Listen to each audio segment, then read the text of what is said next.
Hi అందరికీ welcome back to my YouTube channel. ఈరోజు నేను బెల్లన్నం చేస్తున్నాము. దానికి కావాల్సినవి రైస్, బెల్లం అండ్ ఇలాచీ పౌడర్, మిల్క్.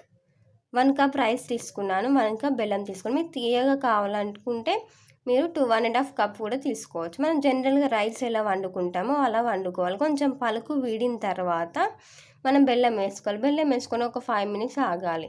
మొత్తం మెల్ట్ అవ్వాలి, బెల్లం మొత్తం కరిగాలి. మీరు బెల్లం కరిగాక కొంచెం ఇలాచీ పౌడర్ వేసుకోవాలి. ఇలాచీ పౌడర్ వేసి ఒక 1 మినిట్ అలా ఆగండి. ఆగిన తర్వాత ఇప్పుడు పాలు వేసుకోండి. పాలు వేసుకొని కాసేపు ఆగాలి. ఒక 5 మినిట్స్ ఆగాలి. 5 మినిట్స్ ఉడుకుతుంది.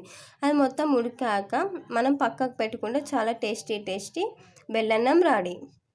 ఇలా మీరు కూడా ట్రై చేయండి. చాలా టేస్టీగా ఉంటుంది, డిఫరెంట్గా ఉంటుంది. మీరు కూడా ట్రై చేయండి. For more videos subscribe my channel.